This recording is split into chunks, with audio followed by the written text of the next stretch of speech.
അല്ല, എനിക്കൊന്നും വിലപേശാനൊന്നുമില്ല. ഞാൻ ഇന്ത്യയിൽ നിന്നിട്ട് 10-11 വർഷമായി. അത്യാവശ്യം കമ്മിറ്റിക്ക് ചെന്ന് ചായയും വടയൊക്കെ കഴിച്ചല്ലാതെ അതിൽ നിന്ന് ഒന്നും നേടിയിട്ടില്ല. ഞാൻ 10 വർഷം മുമ്പേ UDF ഞാൻ സഹായിച്ചിട്ടുണ്ട്. ഈ ജില്ലയിൽ എല്ലാ സീറ്റുകളും അവർ ജയിച്ചു വന്നിട്ടുണ്ട്.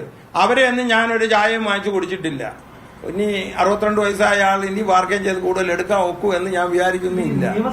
പിന്നെ മാനസികമായിട്ട് ഞാൻ നിൽക്കുന്നത്, ഞാൻ BJPയുടെ മുമ്പൊന്നുമല്ല. ഈ കുട്ടിക്കാലം മുതൽ ഞാനൊരു സ്വയംസേനാണ്.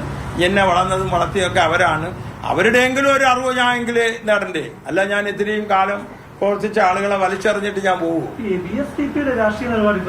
BSTPയുടെ നിലപാട് നേരത്തെ കഴിഞ്ഞ പ്രതിനിധി സഭയ്ക്ക് നിങ്ങളെല്ലാവരും വന്നിരുന്നു. അന്ന് നമ്മൾ 3000 പ്രതികൾ സെന്റ് ജോസഫിൽ കൂടി BJP ആയിട്ട് അകലം പാലിക്കണമെന്ന് അന്ന് തീരുമാനിച്ചു.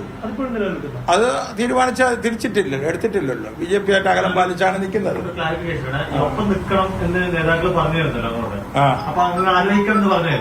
ഇല്ല, പാർട്ടിയെ അത്തരത്തിൽ നമ്മളെ പാർട്ടിയുടെ ആളുകൾ സജീവമായിട്ടില്ല. ഞാൻ തന്നെ എനിക്ക് എന്തെങ്കിലും ഒരു അഭിപ്രായ വ്യത്യാസം അതൊക്കെ ചർച്ച ചെയ്യണമെങ്കിൽ നാളെ ഞാൻ ഇവിടെ ചർച്ച ചെയ്യാൻ വിളിച്ചിട്ടുണ്ട്.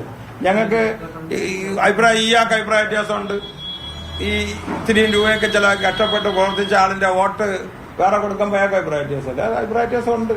അതെല്ലാം പരിശോധിക്കാമെന്ന് വ്യക്തമായിട്ട് രാജീവ് ചന്ദ്രശേഖർ പറഞ്ഞിട്ടുണ്ട്. പരിഹരിക്കുമെന്നാണ് വിശ്വാസം.